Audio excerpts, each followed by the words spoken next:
And while that sounds amazing, we also know what that does to people's lives when they can't, make a living and stay where they work and want to live. And so we really took that information from that housing needs assessment and challenged our community to come together and figure out how we can focus our attention on this crisis and stay in conversation, hold each other accountable as a region to this work, align strategy, leverage resources. And that first 3 years of Mountain Housing Council, we often refer to it as 1.0, because 1.0, was really about building relationships with each other. I mean, it is kind of complicated up here. We're in 3 different jurisdictions. There's more than 17 special districts. We've got a number of associations and chambers and, just a lot of different organizing bodies that all are affected by the housing crisis. And so,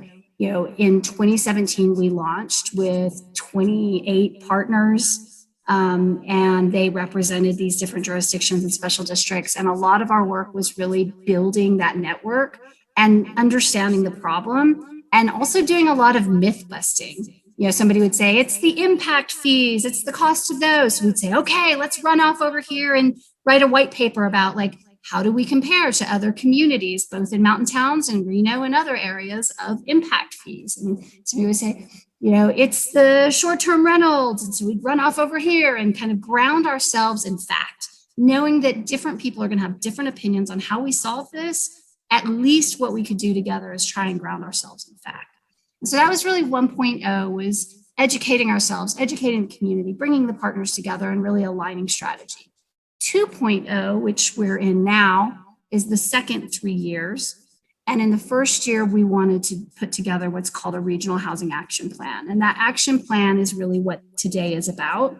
And it's this idea of, we've spent a lot of time looking at what it is and isn't in this housing crisis. And we've identified some really cool ways that we can move forward. Now they have to really align together in a regional action plan. And so you're going to learn more about that today. So I encourage you to engage. These materials are available and will continue to be available. This is a long game. It will not solve the crisis that our friends are in right this moment.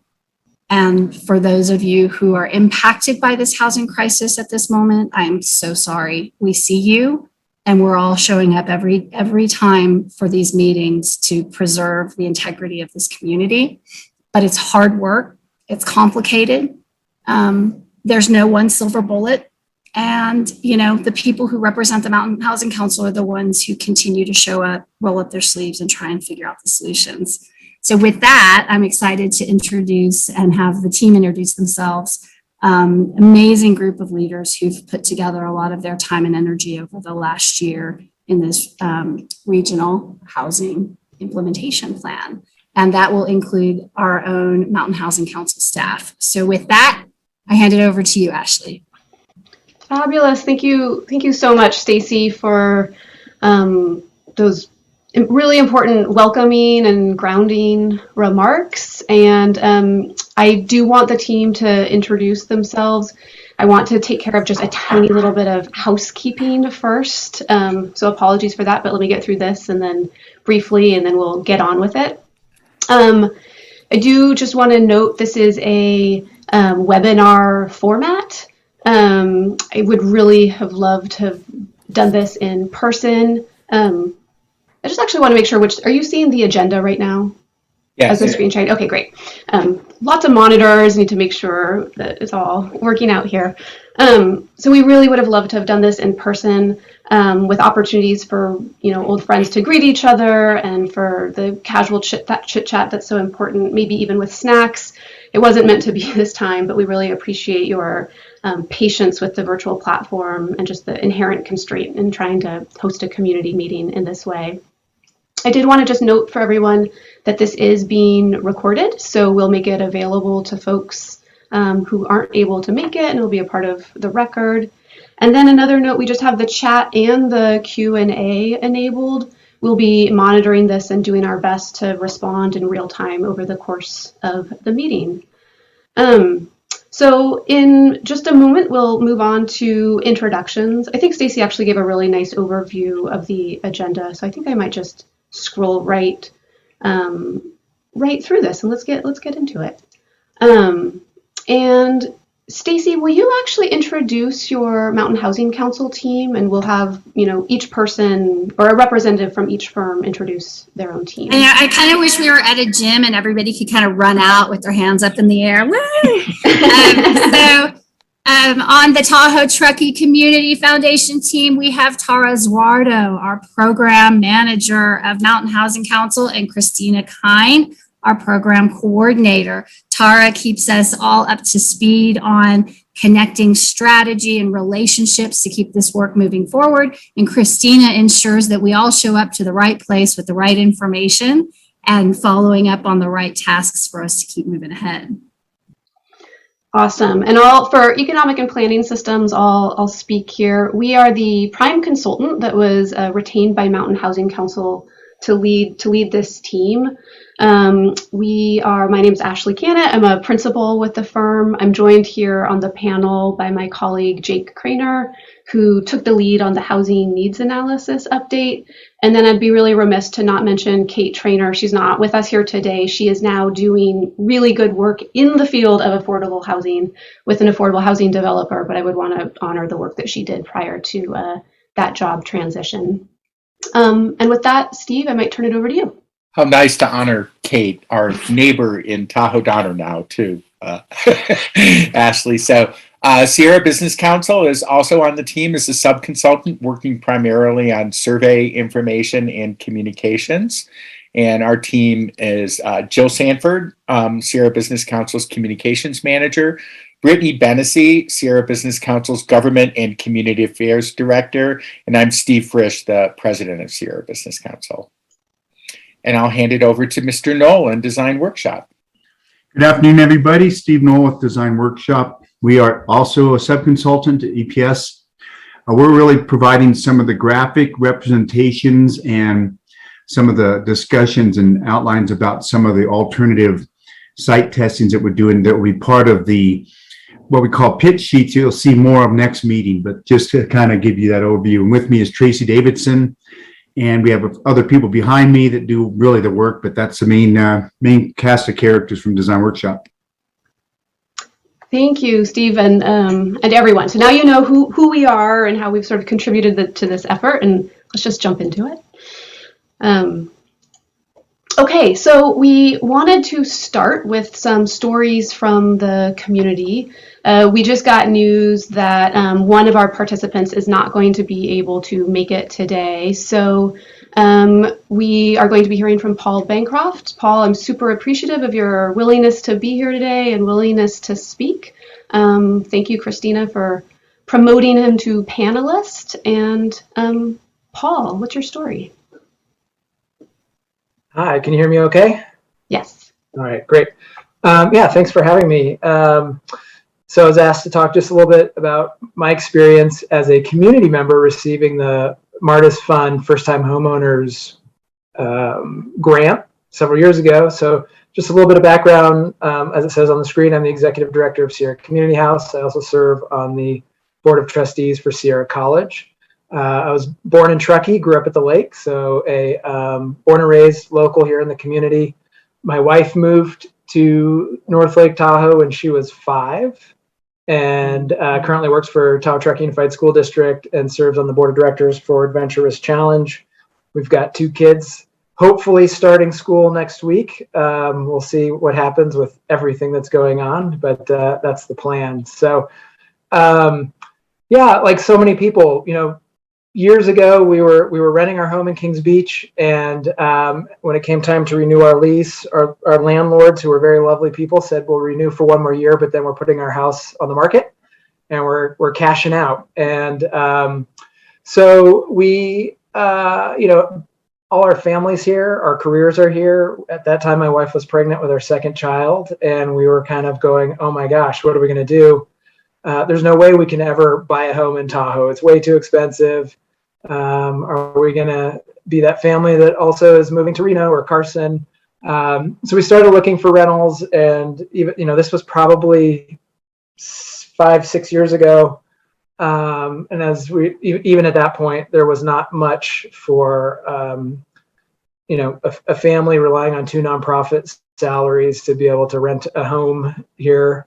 So I started looking elsewhere and actually started looking for jobs out of the community, thinking, well, our luck is out and we're going to have to locate to a more affordable place to live, which was heartbreaking because we both, like I said, we both grew up here and all our families here, but that was the reality at the time. So I got lucky and found a friend who I grew up with was selling his home, and so we thought, well, let's kind of go through the process and see what this looks like. And we were living paycheck to paycheck, so the idea of pursuing a mortgage and buying a home in earnest felt like an impossibility. But we thought, well, let's give it a shot. And so we started the process, and as we began working, talking with the realtor, doing all the credit checks and doing all that stuff, we learned about the first-time homeowner program through Martis Fund. And so we got linked up with that, and we applied and we qualified, and were accepted into that program. And we were very fortunate to qualify and be able to participate in that program. We were able to kind of cobble together the rest of the remaining down payment for a home, and we were able to buy a home in Kings Beach. And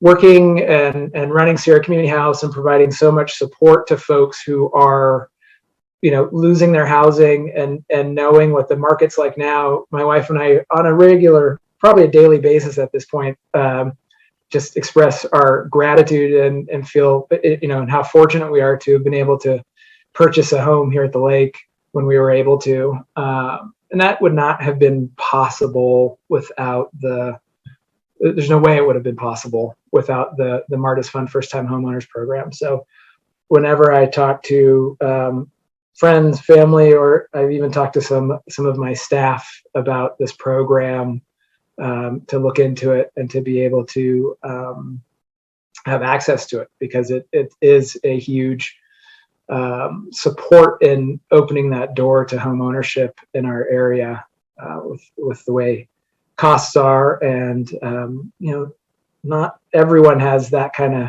money in the bank to be able to put down a deposit on a house for the down payment. So being able to have that financial support is just absolutely critical. And that through that program, like I said, we were able to buy our house, and we were able to stay in the community that we both grew up in, and that our kids are going to school in, and that we both serve in daily. So I'm really grateful to have been able to participate in that.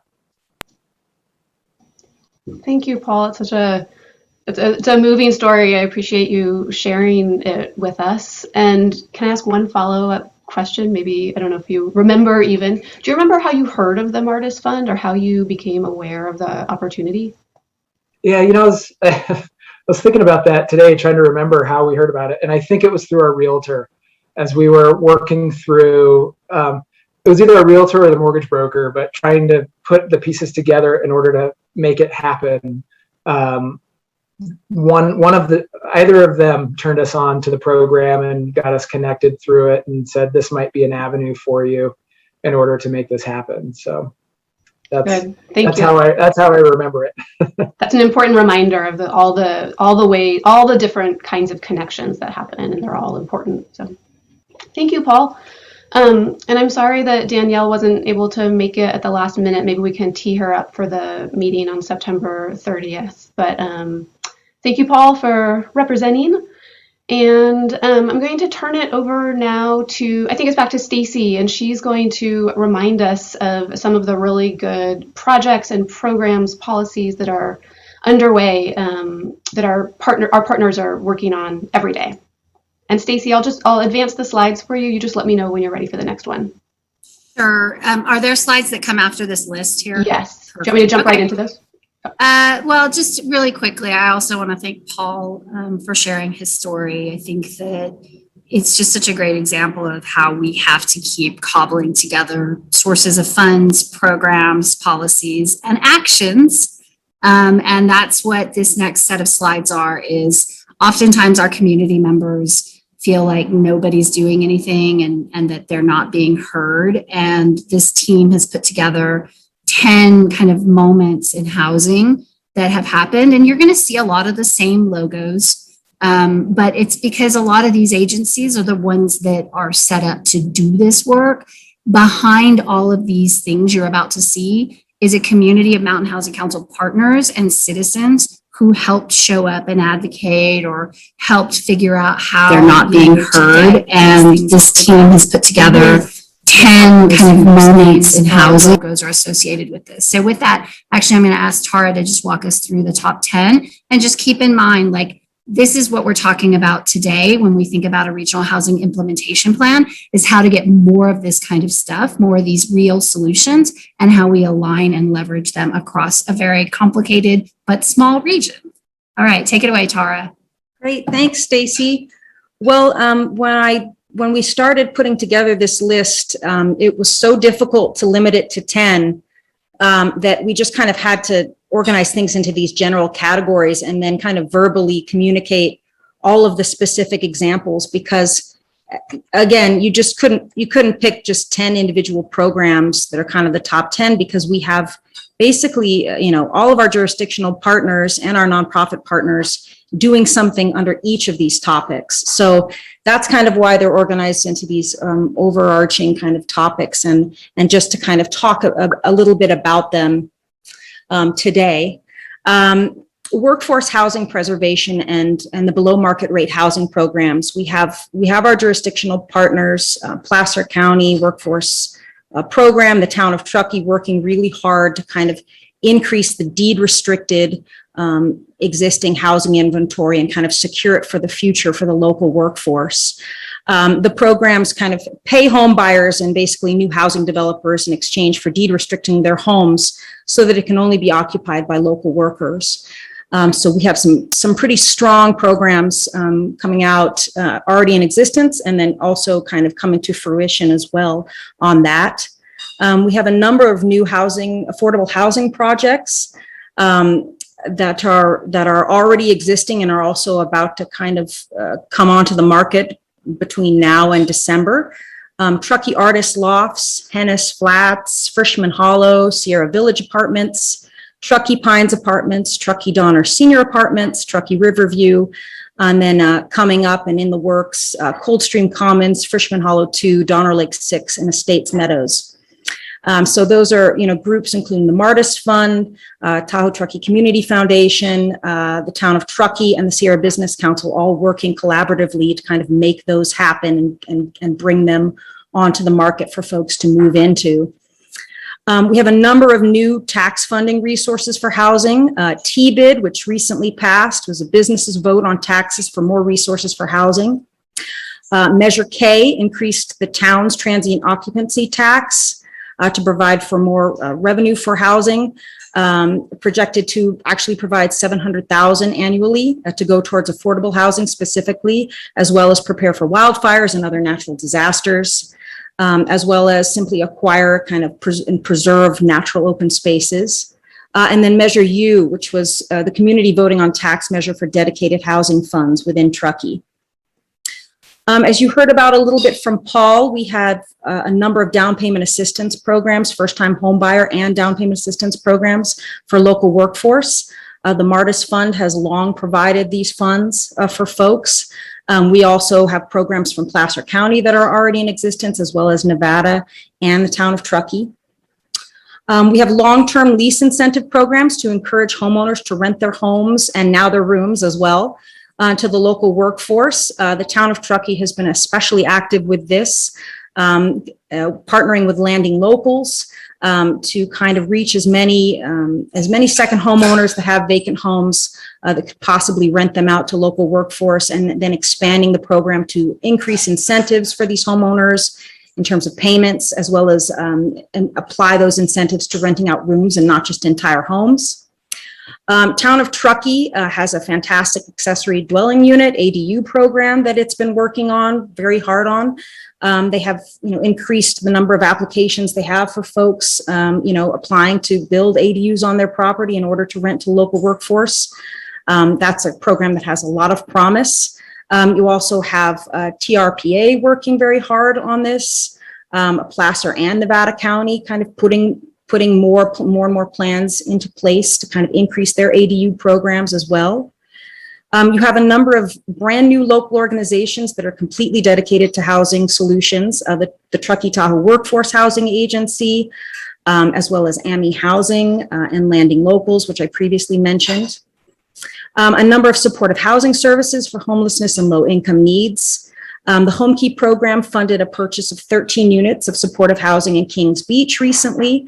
You have case managers that support the application process and housing plans, not only for individuals who are homeless, but also for folks who are suffering due to COVID, and locally employed folks also benefit from those case managers. The Rapid Rehousing Fund, neighbors in the temporary supportive housing program, as well as, you know, all the good work that North Tahoe Truckee Homeless Services does alongside AMI Housing and Placer and Nevada County COCs as well. And then last but not least, you have a number of creative financing programs specifically to fund housing projects. You have the Housing Solutions Fund of the Tahoe Truckee Community Foundation, as well as Placer County's own Housing Trust Fund. So a lot of really amazing programs that our partners are working on every day to try to kind of solve our housing crisis and put some real solutions into place. Thank you, Tara. I appreciate the overview. I love how you organized it by category. I see exactly what you mean. There's just no one program to pick. There are so many things happening across the partners, across the region. Thank you for sharing all of that. I think it's important for the community to know all of the things that are happening every day. So here we are. This is the Regional Housing Implementation Plan. I think Stacy established the context really nicely. And just wanted to drill down a little bit more into what are the objectives of this study and what are the key components that we have been working on and that we continue to work towards. And early on in our discussions as a team, we identified that with this Regional Housing Implementation Plan, sorry to have gone to acronyms so quickly in this presentation, our HIP, but with the Regional Housing Implementation Plan, what we're really trying to do is build housing readiness. So as Stacy described, whereas Mountain Housing Council 1.0 was really about bringing partners to the table, this is about housing readiness. How do we get there? Implementation. And we are focusing on regulatory readiness, developer readiness, and community readiness. And I think if you can recall those 3 points, we're going to reinforce the way that those components all work together in a moment. But this has really been the focus of our effort since we started the study several months ago. To really make this happen, there are various components to the study. We were tasked with updating the workforce housing needs assessment, and it was last done in 2016. We're going to really spend some time going through that data with you in a little while. I know everyone's anxious to see those results, but that was a big part of the plan. We also conducted employer and employee surveys, and you'll be seeing those results. And the point of these two components together, the workforce housing needs assessment and the update and the employer and employee surveys, was just to make sure, I think we know what the issues are. It's why we're here, but it's a reminder of the scale of the issues. It's a reminder of the magnitude of the situation. And we wanted to just steep all of us in the same facts for this next part of the presentation. We also have been working on an inventory of housing policies and programs. This is a very standard part of a regional housing action plan. We wanted to, and maybe you noted that word, regional housing action plan versus regional housing implementation plan. So that inventory is often a part of these types of studies. We are trying to take it a little bit further and not just provide a summary of best practices that are out there, but how do we take these best practices, how do we take these tools, these programs and policies and really use them in support of housing readiness? How do we use them to underscore the roles of the regulatory environment, the role of the developer, the role of the community, so that we are all working towards achievable housing in the region. You may have heard Steve Knoll with Design Workshop mention in his introduction that his team has been responsible for some of the site analysis and these what we're calling process pitch sheets. And these we will be highlighting and sharing in a lot more detail in the September 30th meeting. But these are an example of how we are taking these inventory of housing policies and programs and applying them to illustrative development projects in the region. Stakeholder engagement and community outreach is a huge part of a plan like this. It's been really important to us to make sure that we're hearing from a range of perspectives, a variety of voices. We've been holding technical advisory committee meetings fairly regularly. That has been a smaller group of people really working in this arena who have been able to guide our process, help us focus. We've also been holding stakeholder group meetings with a larger group of people who have been helping to set us on this path. They helped us to kind of think through what these community meetings needed to be. And a really quick thank you actually to everyone who's participated in those as part of those groups and in those meetings. We've really appreciated the time and your input. I hope that you will see reflected in the final product. We've also been conducting interviews with developers or with planners at the jurisdiction level. And then these community meetings. This is one of two, but this is also a part of the outreach that we are wanting to incorporate into this plan. Let me just show you briefly where we are in the process. There's a little yellow arrow here showing where we are in time. We really got started around the 1st of April or so mid-spring. You can see where we've been holding our various TAC meetings and our stakeholder group meetings. We are wrapping up a lot of the technical work, so you'll hear an update on the data piece of it a little later today. We're working on wrapping up these process pitch sheets that we're really excited to share, as well as the final deliverable. So we are, I'll just point out here we are August 25th, this first community meeting. The second one is scheduled for September 30th. So I referenced these three components of housing readiness. We're coining it the housing readiness triangle. And what we're finding that as we talk through all of these issues and as we spend time in this work, there are three components. There are three roles. We have the developer, we have the jurisdiction, we have the community. And if ever we find ourselves in a situation where we have a site or a project that's under entitlement, and we don't have all of those points of the triangle coordinated and working together and in support of the project, it can add years to a project. A project can get really stuck if we don't have alignment in all 3 points of this triangle. So while it's a simple illustration, it really speaks to process and implementation and how we get from this point where we're identifying a need to housing units in the region that are housing the members of our community. So this is a way to think about readiness, and what we are wanting to offer here, and we're going to roll it out fully in the second community meeting, is a process to build readiness. Today, with this first community meeting, we're really focused right here, and we're sharing data with you, and we have a few activities a little bit later on to help engage and solicit some support or solicit some feedback. And with that, I'm going to turn it over to my colleague, Jake Craner, who really took the lead on the housing needs assessment update. And Jake, just let me know next, or I'll try to read your mind about when you're ready for the slides to advance. Okay, sounds good. Thanks, Ashley. As Ashley just discussed, much of the housing readiness triangle and the entire RHIP process is concerned with charting the way forward. But to facilitate that, we need to know where we are now, which is where the regional workforce housing needs assessment comes in. This is an update of the 2016 needs assessment, which was performed by Bay Area Economics. So for the most part, we did our best to replicate the BAE methodology. However, there were a few cases where we made adjustments in order to support future updates of the needs assessment. Next, please.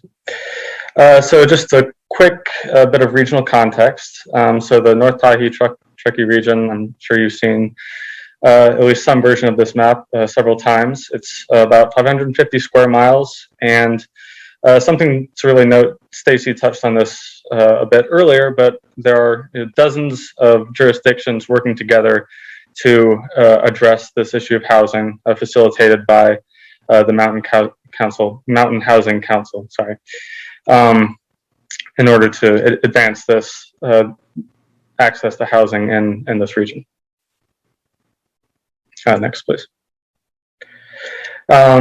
So this gives a bit of an overview of the inventory. One big takeaway is that there are over 34,000 total housing units in the region, but only about a third of these are occupied full-time as of 2018. This is a common issue that we ran into with the housing needs assessment, is that publicly available data has a 2 to 3 year lag, which the MHC employee and employer surveys seek to address where possible, but in some cases we have to rely on data that's a few years old. So one of the more salient points of the housing inventory is that over 75% are single-family units. However, to better meet the needs of the community at all stages of life and across the affordable, achievable housing spectrum, really a greater diversity of product types are needed. So that includes more 2 to 4 unit structures, as well as higher densities as well.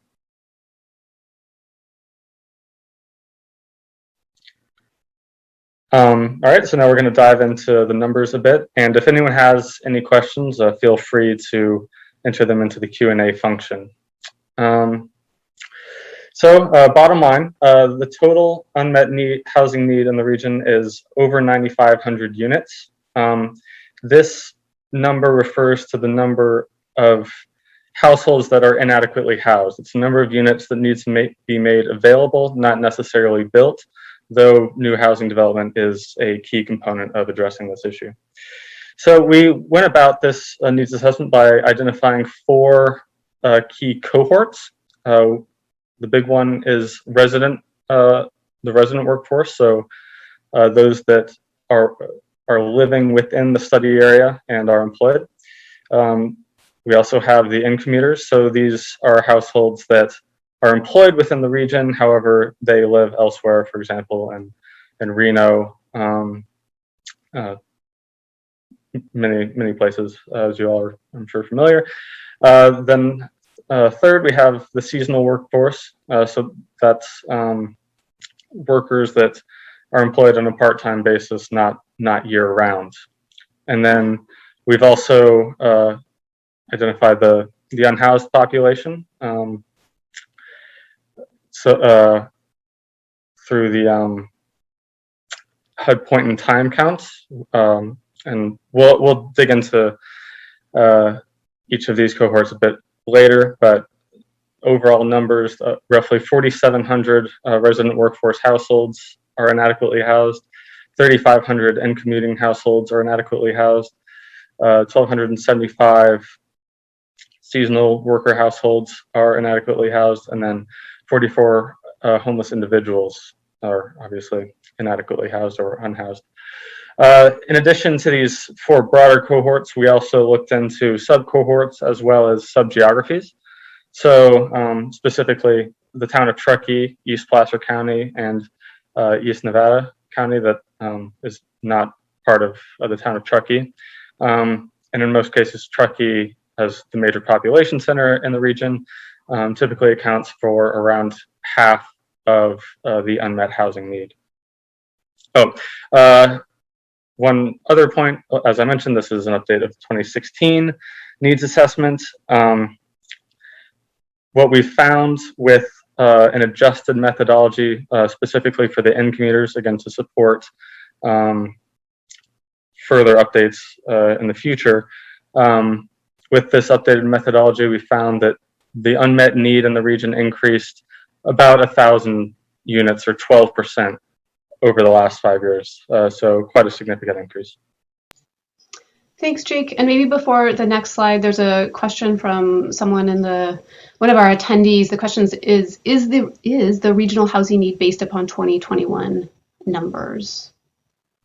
Where possible, we utilize the survey, the MHC employee survey. So that informed primarily the seasonal workers, and obviously the homeless point in time count is based on 2020 numbers. The rest are primarily based on the most recent ACS data, which is 2019. And I'll just add to that, you know, one of the goals, as Jake has mentioned, is that this is an analysis that is going to be easily replicable year after year. It's a task that MHC can take on using, you know, transparent, widely available public data sources. That's a great thing. The trade-off is the lag in data.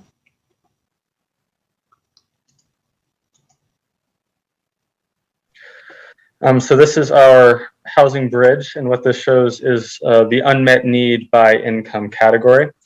So the bridge is divided into 3 sections based on AMI, which is area median income, and so this figure varies by household size. But for example, a 4-person household in the region itself is approximately $86,000, but this also varies among the various jurisdictions. And I know later on we'll be discussing AMI for Nevada and Placer County as a whole, which is a bit higher because that, especially in the case of Placer County, involves the suburbs of Sacramento. But moving onwards, anyways, we've in the 2021 needs assessment, we've identified unmet need up to 245% of AMI. However, the previous 2016 needs assessment only identified the need up to 195% of AMI. So that's roughly $180,000 at this point. But as you can see, about 442 units are needed between 195% and 245% of AMI. So this contributes quite significantly to that 1,000 unit increase I mentioned earlier, though it's not responsible for the entire increase. And as you can see, also those below 80%, which is the typical threshold for low income in the state of California, up to 80% of AMI. That's really where the majority of the unmet need is. So lower incomes are more likely to be inadequately housed. And we've also identified the various housing types that these income categories typically occupy. So for example, homeless or extremely low income, supportive housing is typically needed. And then as you get into a little closer to 80% of AMI, rentals, shelters, and accessory dwelling units.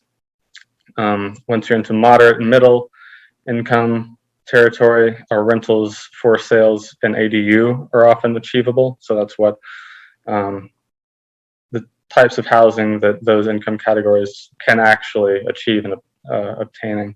And then for the upper incomes, predominantly for sale and rental, and to a lesser extent, accessory dwelling units. To the next slide. So the previous slide showed the absolute number in terms of unmet need, but what this slide seeks to convey is kind of how we're doing right now. So the solid shade are adequately housed units. whereas the less opaque or more transparent shading is the unmet need. So as you can see, these orange bars are low incomes, then the turquoise are medium incomes, and then the red are above medium. So what this is telling us is really that those making between 30 and 60% of AMI, that's what these percentages on the x-axis refer to, there's really the greatest gap, followed fairly closely by those making between 80 and 120% of AMI. And this, again, is based primarily on publicly available data sources, but this was pretty strongly corroborated by our employee and employer surveys. So on to the next slide. So this takes a look at the unit sizes required. So as you can see, predominantly 1 and 2 bedroom units are needed based on existing household sizes in the region. And again, the majority in terms of income category are below 80% of AMI, and then still a fairly significant portion between 80 and 195% of AMI. Another important thing to note here is, if you recall the housing inventory slide, what these required unit sizes suggest is that in order to address this issue, smaller units are needed and likely a higher density in terms of how these units are configured would be one of the more efficient ways of addressing this issue.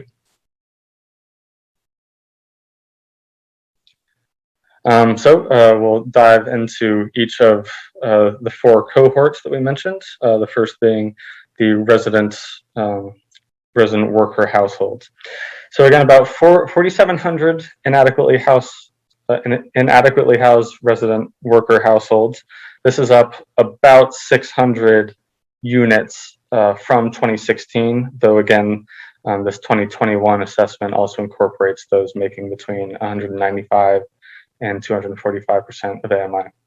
So what this chart is telling us, which we touched on previously, is that those making lower incomes are more likely to experience inadequate housing. So what do we actually mean by inadequate housing as it relates to resident worker households? They can either be overburdened, so this means they're paying too much for housing, defined as more than 30% of their gross income.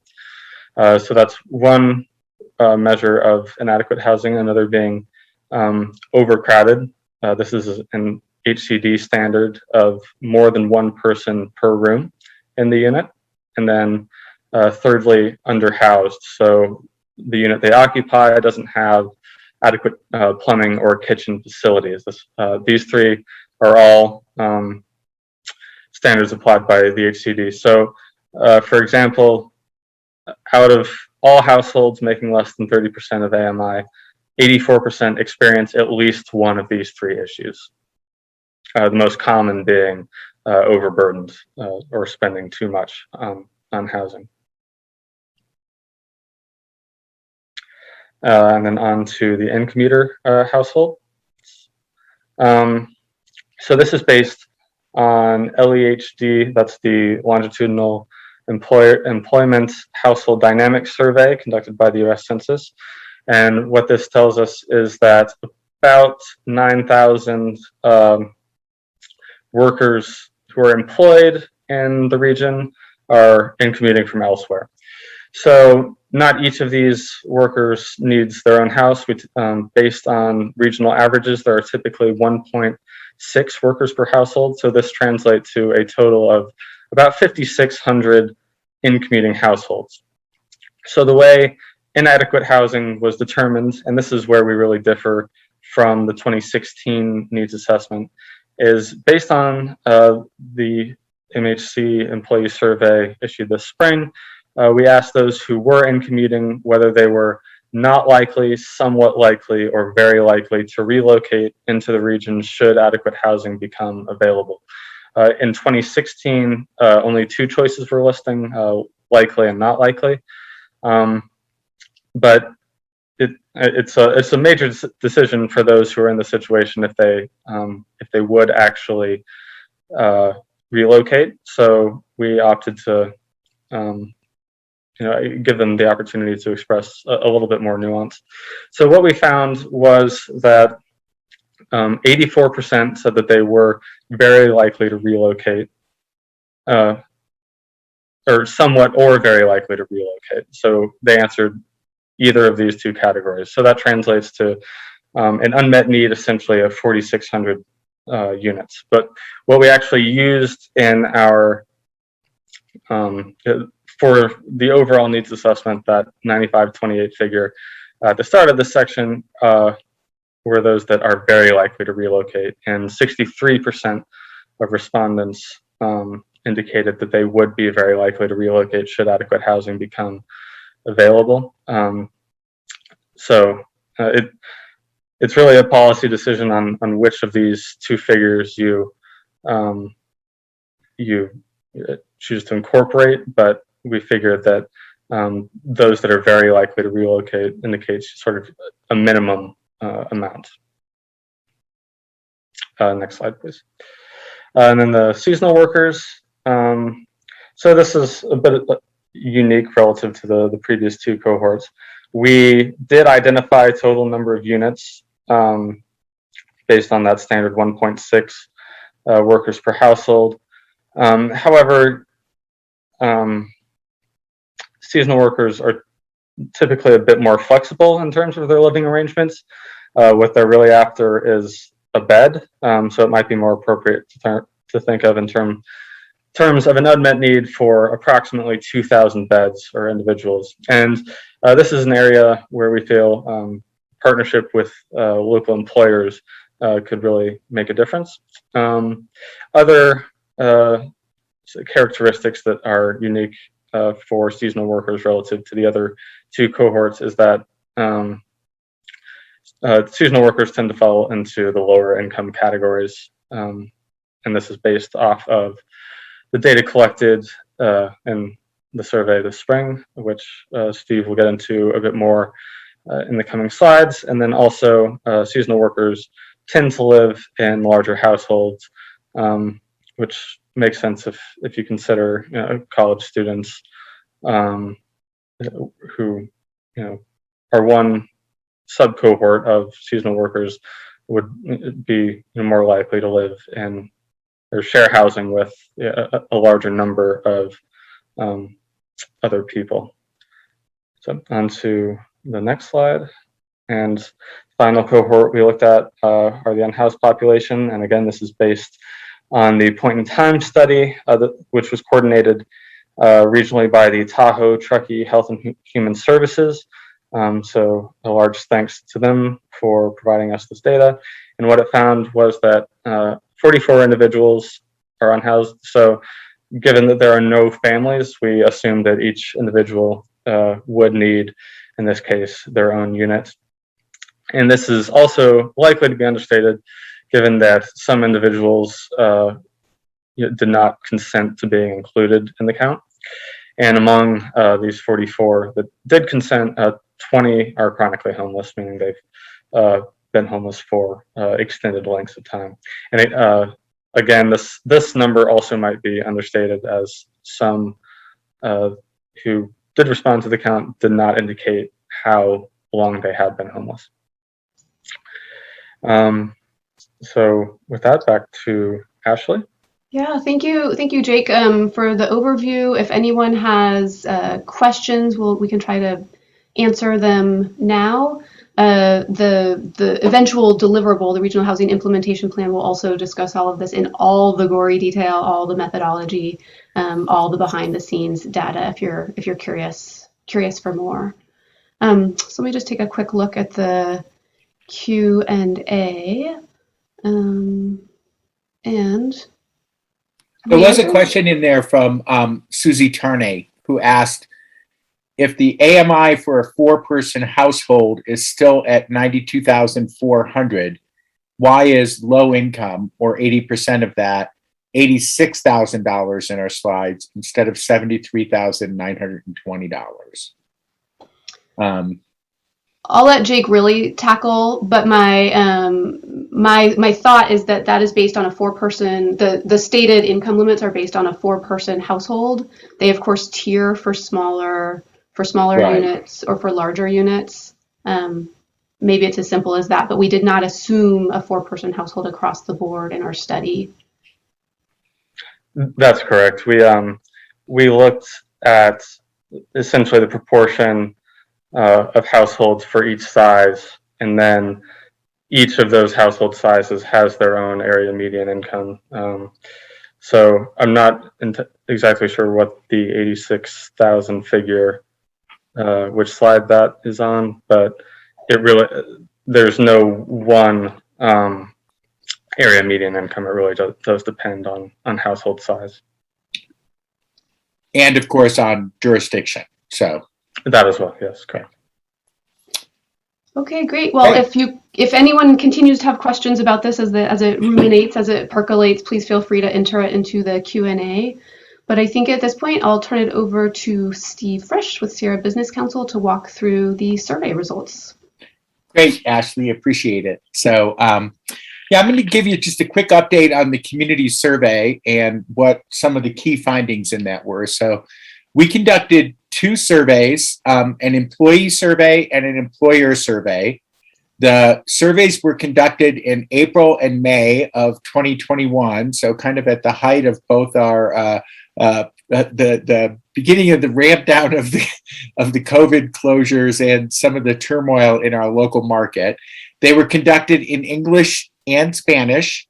The questions were built off of the 2016 survey and now stored in SurveyMonkey so they can be replicated by the Mountain Housing Council on an ongoing basis. So this will create a tool that we can now use to track progress in the community year to year, which I think is incredibly valuable. Next slide, please. So we had a total of 1,586 respondents. Of those, 1,422 were employees and 164 were employers.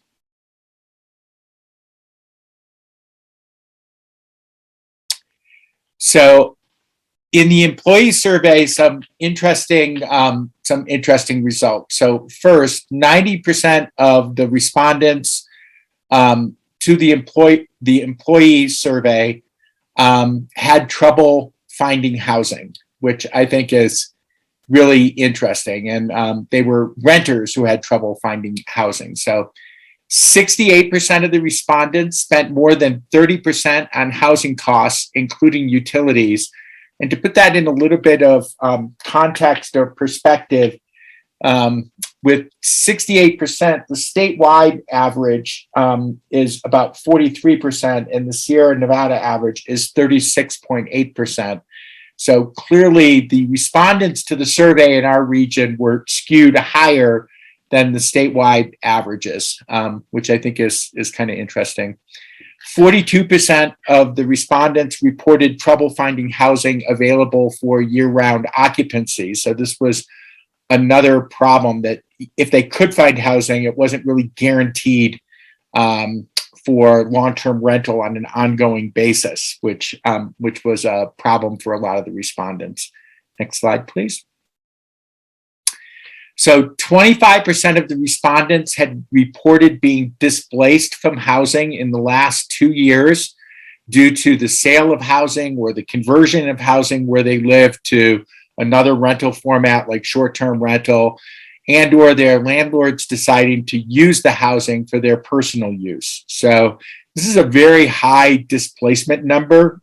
We were kind of agnostic on what the cause of that displacement was. I think we know intuitively from living in the community that a lot of people decided to use their second homes as primary residences during the COVID crisis. And I think it's still too early for us to tell what the shakeout from that is going to be in the community, but clearly it had a major impact on our survey respondents. Next slide, please. And still with the employee cohort of the survey, 64% of the employees surveyed made less than $75,000 a year. So that's, roughly 80% AMI or below. 23% of the employees made between $75,000 and $125,000 a year. So that's a little above average median income. And then 7% of the employees were respondents making more than $125,000 a year. So to place that in context, the Placer County 2021 AMI for a 4-person household was roughly $92,000, and the Nevada County was $92,400. So very similar numbers. Next slide, please. Then in the employer survey, 70% of the employers surveyed are anticipating that their peak number of employees will grow in the next 5 years. It was kind of interesting in the survey to see that although 76% of employers said housing conditions detract from the success of the business, the employers in the region are still seeing business growth and business growth opportunity that is going to drive the need for new employees and new employee housing. So clearly the employers are seeing this as a major kind of issue for business development purposes. Next slide, please. And then it was interesting to see where people thought the need was, particularly the employers. So 42% of the employers surveyed believed that the need was for affordable housing in the 30% AMI to 80% AMI range. And then 26% of the employers believed the housing need was in the 80 to 120% range. And if you think about Jake's numbers on where the housing need is and the housing type is, you'll see that although this roughly comports, there's a little bit of a disconnect in the community between what we think we need and what we actually need. And I think that's something that in the long run, the housing action plan is really going to need to address. So next slide, please. Steve, can I stop you? There's a question in the chat from Karen Fink about the slide, and she's asking, is the slide saying that employers anticipate their actual employees to grow or the need for employees to grow? Yeah, I think the way the question was asked, it was need for employees. And that doesn't mean that they're confident that they're going to be able to recruit those employees. Although, please note that the timing of the survey was a little bit before the current job recruitment crisis we're also facing in the region, or employee recruitment crisis that we're facing in the region. But the language of the question itself is, are they anticipating that their peak number of employees will grow in the next 5 years? So their answer was yes. And thank you, Steve. While we're in Q&A mode, just a little bit on this, there was a question earlier that I'm not sure we answered. From this survey, is there a 2021 unmet need that identifies needs based upon bedrooms versus bedrooms or unit size, for example? So yeah, it doesn't break it down by bedroom, but Jake, the unit, what were the assumptions for the number of units needed? Yeah, so that was based on household size on HCD standards. So if it was a 1-person household, then they could fit, it's the smallest unit size that household could occupy without triggering HCD overcrowding. So a 2-person household could not fit in a studio. They could only fit in a 1-person bedroom. If it was a 4-person, if it was above 5 people, then it would have to be a 3-bedroom household. Yeah. Great. And let's see, I think we had one more slide in that series. And this was your last slide, Steve, on the survey, unless there was any more you wanted to. Oh, good. Unless there were any more questions. So there's one more question. Sally is following up on Jake's answer, and she is asking, so the survey accounted for number in household? So I guess to Steve. the survey did ask the number of people in the household, but we're not reporting on it here. We can provide that information for you. So this is kind of a top level of the survey results, not every survey question, but we can distribute the survey to the participants in this group, and you can see it broken down by household size as well. And then one more for you, Jake. The Q&A are starting to come, or the Qs are starting to come in. Hopefully we can deliver on some As. There's a question here about the seasonal employers. Were these seasonal employers or year-round? Maybe employees. Oh, that's a survey question. Okay. Yeah, so the employers were kind of a mix, but the majority of them were year-round employers because most of the seasonal employers are larger entities. So we had a lower number of results from people who normally hire seasonal employees. So most of the employers were year-round employers, and they were small businesses. So probably employed 10 people or less. Okay, thanks, Stephen. There's more for you. Are you ready? There's a question. Can you explain what you meant when you, what the difference is between a perceived need and an actual need? Yeah, I think one of the really interesting things that looking at the survey versus the data that Jake crunched on the housing unit need, where we found 9,528 unit need in the region, and that 5,400 of those were in 80% AMI, right? So roughly 60% of the unit need was in 80% AMI or below, but only 42% of the employers surveyed believed that the need was in 80% AMI or below. So I think there is this kind of interesting dynamic in the community where we think what we need. So, you know, I think the really important thing, going back to Jake's numbers, is we actually need to house both of these cohorts, right? That we're not going to solve this problem unless we have a strategy that develops housing for the 80% AMI and below cohort, and a strategy that develops housing for the 80% to 195% AMI cohort, and that we're going to need to address both of them simultaneously. Okay, great.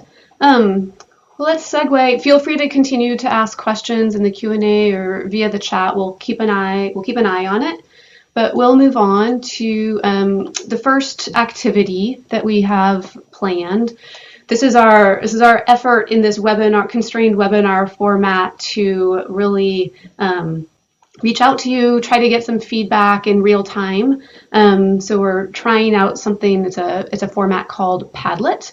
And what we're trying to do here, Jill is going to drop the link to the Padlet into the chat, and she can explain to you how it actually works, but I'll just sort of set it up contextually.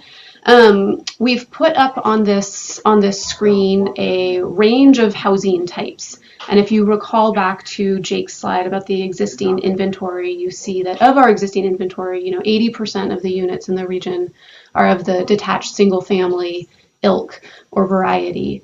And yet we know that there is demand for smaller units and at more affordable price points. And so that suggests that we're going to need a broader range of housing types in our region to address the crisis and really be successful at getting to achievable housing for all. So as you follow the link, might open up a new window for you. I'd like you to look at each of these housing types and ask yourself a range of questions, and you can answer any of the questions in any order, whichever feels most compelling to you. But the questions that we're posing here are, do you agree that there is a need or place for all of these types of housing in our region? And then for each type of unit, what would make this housing type more or less successful in the Truckee North Tahoe region? Another way of answering or responding to this activity might be, can you imagine yourself or a family member, a friend, a colleague, or a neighbor living in one of these types of housing. And Jill, maybe you can provide a little bit more context about how people actually enter their comments. Sure. Yeah. Thanks, everyone, and thanks, Ashley. As Ashley was saying, your feedback is a critical component. So we do want to capture it as live as we can and stimulate a really rich in-person discussion that we wish we were having. But if you can see my cursor here, you'll just go ahead and click on one of these plus signs in the category that you are looking to provide feedback on. And this little window will go ahead and pop up. I've actually already plugged in another sample comment, and you'll go ahead and type your comment into this little window, hit publish, and then it will show up right below the category that you've selected. So please feel free to dive right in and select comments. And you can also like things that are left by others by clicking on these little hearts there, and that will show us that you agree with that. And then if anyone is having problems with the technology, I know it's a lot to juggle multiple screens, please feel free to just go ahead and send me a message in the chat, and I will get your comment up there for you. So with that, we will go ahead, and I think Ashley, we agreed 10 minutes to kind of look through this. So yeah, let's open it up for, let's see, it's 5:12 right now. Let's see how things go here until 5:20. And between all of us on the panel, we'll just sort of keep an eye on some of the comments that we're seeing and point out any that look, or that we want to elevate to the group. But I'll try to just be quiet for a little while and let you focus on this. I love to see people putting comments in. I could live in that little ADU. I can tell you that right now. I don't know if my cats could live in it, but.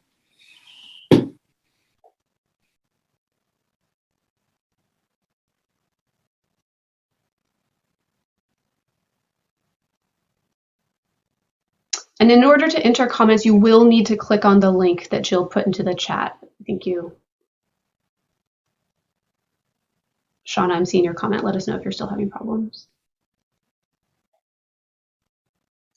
Yeah, you know, that's an interesting comment on the 1 to 4 story multifamily about gear storage. And I know that there's been some work in some of the apartment buildings that have been built recently to provide gear storage space.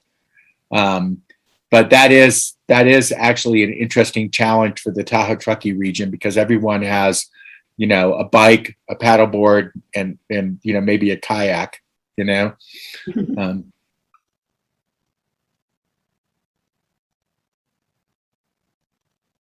I said I was going to be quiet, but I have one more thing to say. Just for the housing type that says other, this is in the event, and I'm sure we did miss a housing type that you want to promote or say something about. So please feel free to you can do a little plus there and indicate what you have in mind, what it is you want to speak about.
This is so fun to see you guys. Thank you.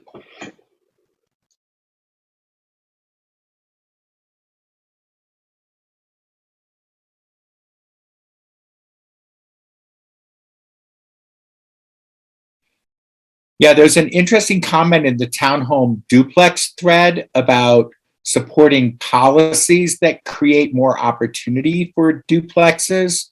And there is a piece of legislation moving through the legislature right now that would do that, that just recently passed out of committee. So there's been a lot of discussion of that at the state level of how do we create more opportunity for duplexes in single family residential neighborhoods.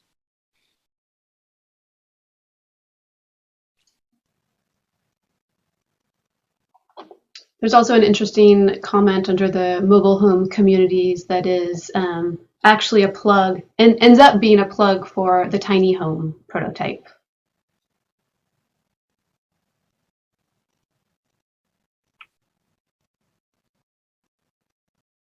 Yeah, that's a really good point. And a number of people in the stakeholder working group brought up this issue of what do you do with mobile home communities? We don't want to see the housing go, but is there a model that would allow for tenants to build equity in ownership or conversion? You know, there are a lot of places in the state where mobile home communities have been purchased by the tenants and then converted to tiny home villages or small lot ownership, which is a really interesting model.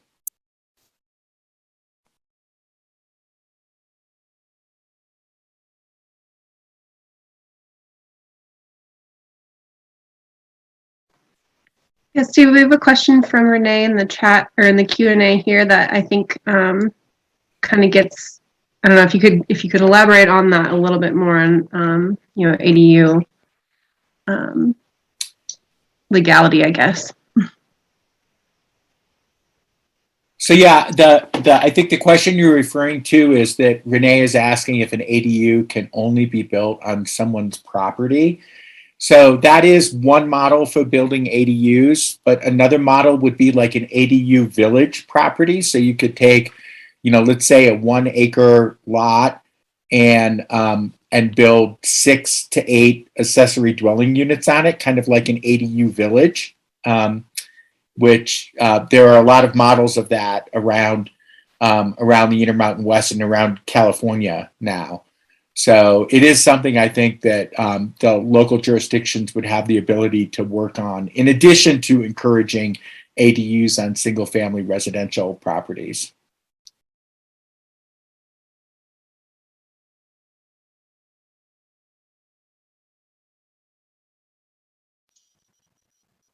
Seeing a lot of support for the cluster design or something in between townhome duplex versus and denser attached, that sort of fourplex model, triplex, fourplex.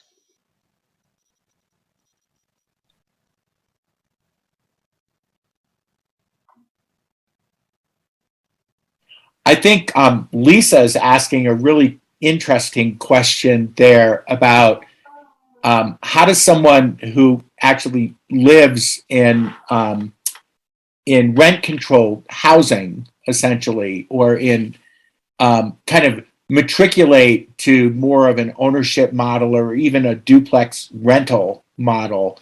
And I think that is a really interesting issue that we need to think about in the community is how do we create stepping stones for people so that at one time in their life, maybe they can live in a tiny home or, a 1-bedroom apartment, but then they need 2 bedrooms and they have a family and they want a duplex. And then how do we then kind of transition people from rental to ownership, which is a really important objective as well, and maybe, part of the answer to that is down payment assistance programs for lower income residents and other things to look at how do you create kind of that ladder for building equity in the community.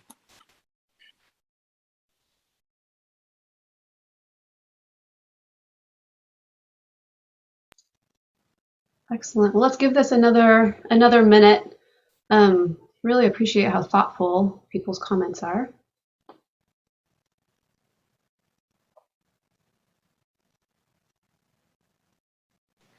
And in that last minute, if you're not typing something, feel free to go through and like any comments so we can just capture if there's anything particularly popular that you're seeing other folks say.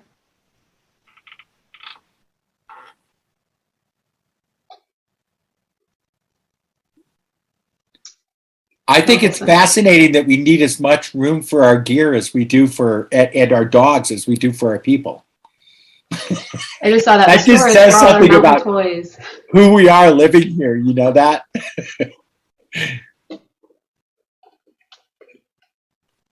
Wow, there are so many good comments in here.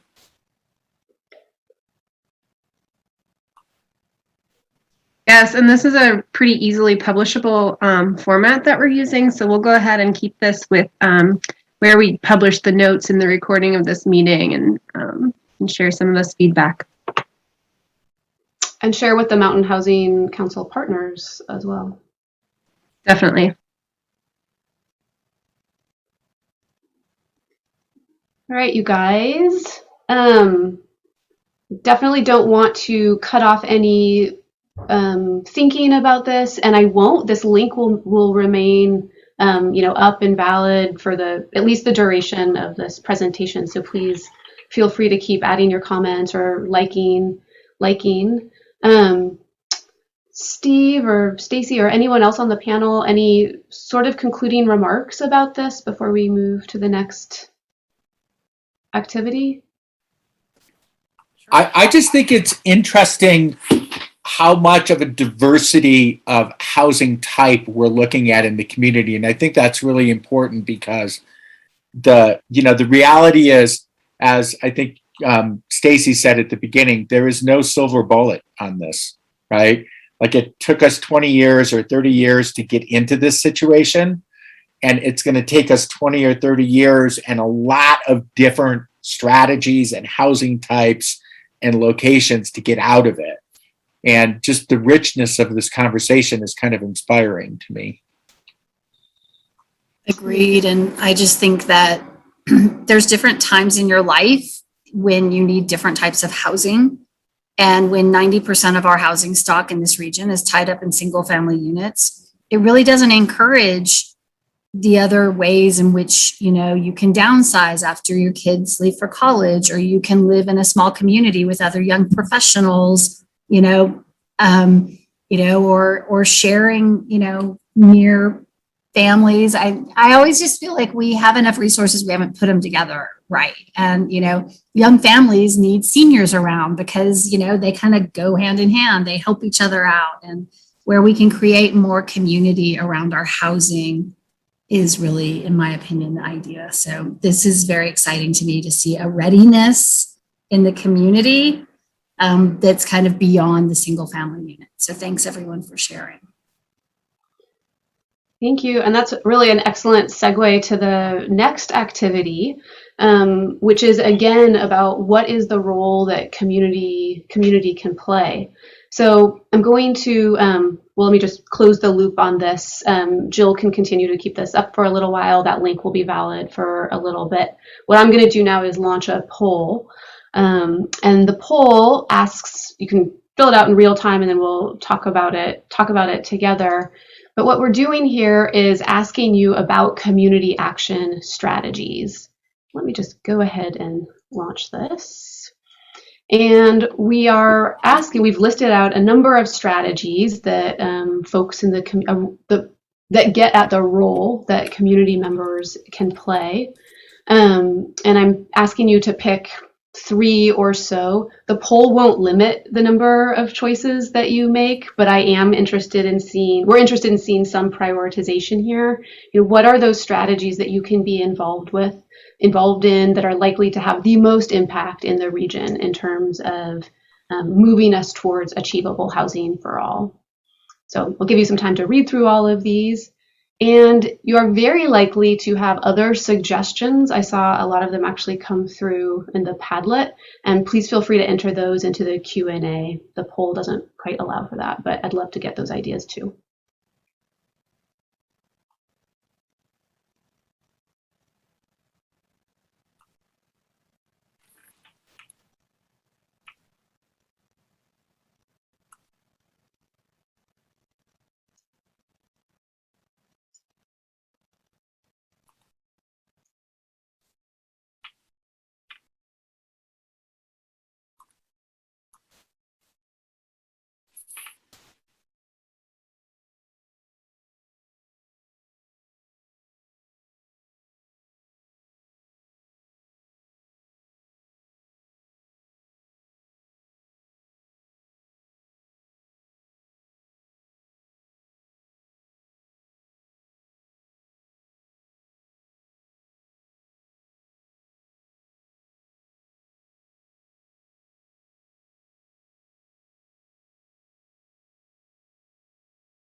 We'll give this another minute or so.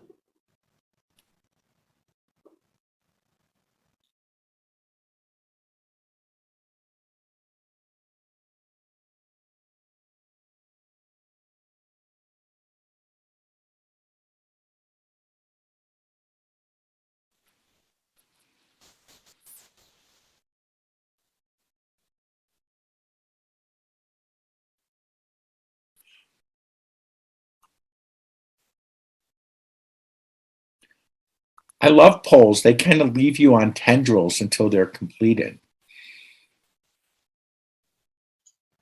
Can you guys not see any of the results that are Is it just me? Ooh, I can see how it's stacking up. I will share shortly. And we can't vote, to my dismay. Oh, sorry, panelists. That's got to be hard for you, Stacy, to not vote.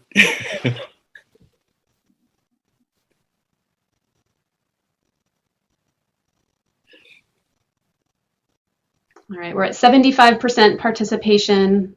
At some point, I'll assume that everyone who has participated or wants to has. Give it a few more moments here.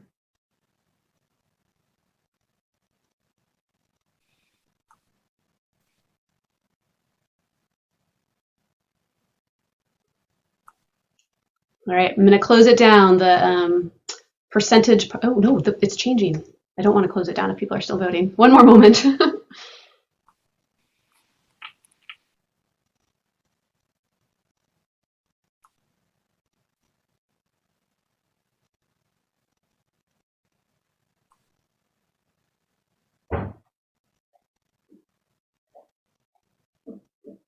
People keep voting. This is exciting.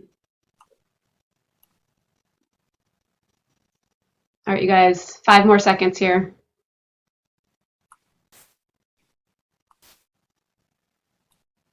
All right, I'm going to end the poll. And let me share results here. Can you see my screen? Yeah, we can see the poll results. You can? Okay, great. Thank you. We're just all in awe. All right, so here we go. I'm sure there are a lot of other ideas out here, but we were trying to come up with some ideas to get everyone's mind thinking about the role that we in the community can play as one very important part of that housing readiness triangle. I wish this sorted it for me. So out of 30 votes here, our top vote getter is staying open-minded about increasing housing density. Assuming good design. Great. The next one at 60% here is staying open-minded about the diverse types of housing units our region needs. I was thinking that would, after the last activity, I was thinking that would get a fair number of votes. It looks like the third is down here at 43% is letting local decision makers know you support housing in our region. I think that is a super important message to be communicating. And maybe this next one I'll read and then you can just sort of read through the rest yourself. But supporting creation of community capital. So housing funds, employers buying housing for their employees, housing lending mechanisms, et cetera, to advance housing projects.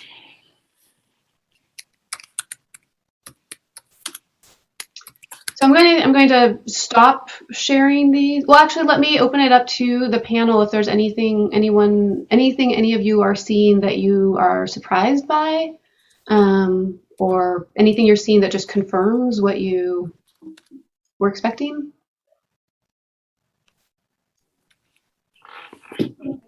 I'm pleased to see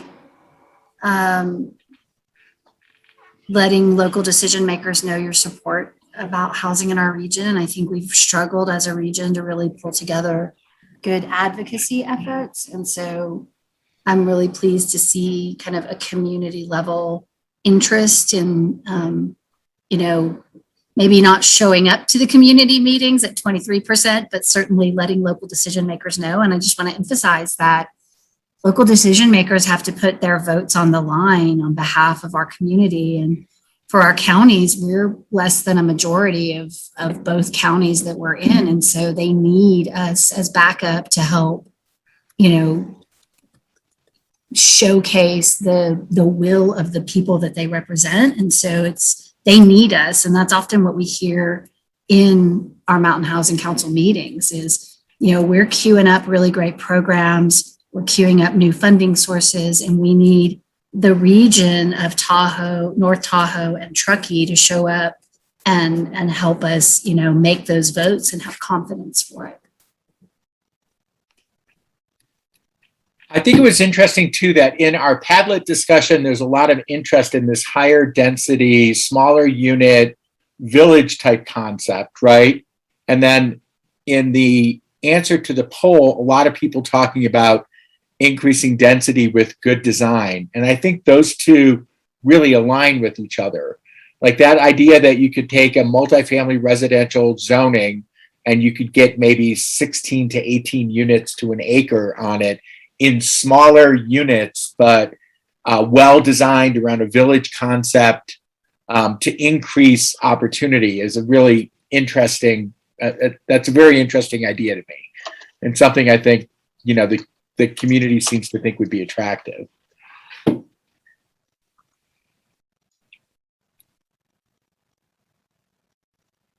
All right. Well, this is, I think, such interesting information combined from the Padlet and this poll. We'll, of course, save these results. I'm going to stop sharing this.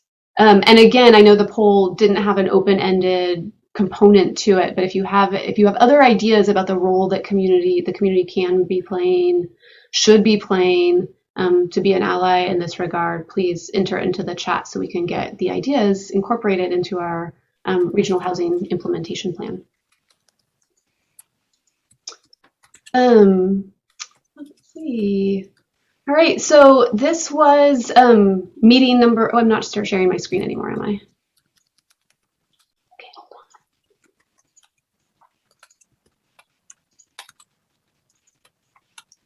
All right, so this was meeting number 1 of 2, and the way that they're designed, the second meeting really builds on the first. So here we're setting the stage. We've done some of this community brainstorming together. Meeting number 2 is really about rolling out the implementation plan and sharing how we take these ideas and support a process that gets us to housing readiness in the region. So please, if you haven't already, register for that second one as well. It's really the important part 2 to all of this. Maybe Jill can throw that in the chat. There we go. There's the link. So this is a great time to do that. And at that next agenda, or at that next meeting, I've just flashed up a draft agenda. It may change a little between now and then, but we will again share stories from the community, potentially stories from the development community, to understand some of the barriers that these projects hit from time to time. We have an exciting concept to present, which is the housing hub. I'm just going to let that dangle out there a little bit as bait. Steve Knoll talked a little bit about the pitch sheets, and that will all come into focus at the next meeting as well. We'll be talking about the process and how we take all of these tools, implement them in a process, and get to better solutions that move us towards achievable housing. We'll have another interactive component to that meeting just to get some feedback on the plan.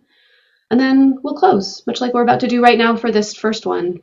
But I hope you'll join us for that. We're rolling out, that's really the one where we roll out the results of all of this study, of this period.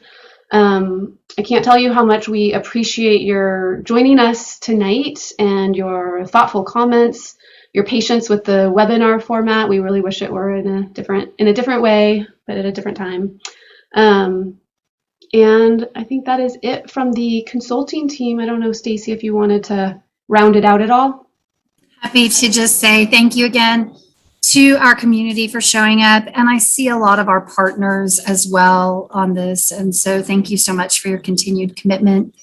I tell you, we are really doing a lot for housing up here. We're organized. We've been doing this now for over 4 years, and we're just gaining momentum as a region, thanks to everybody who are all just rowing as hard and as fast as they can to help solve this problem. Good to see everybody. Thank you so much. All right. Thank you all. Thank you all.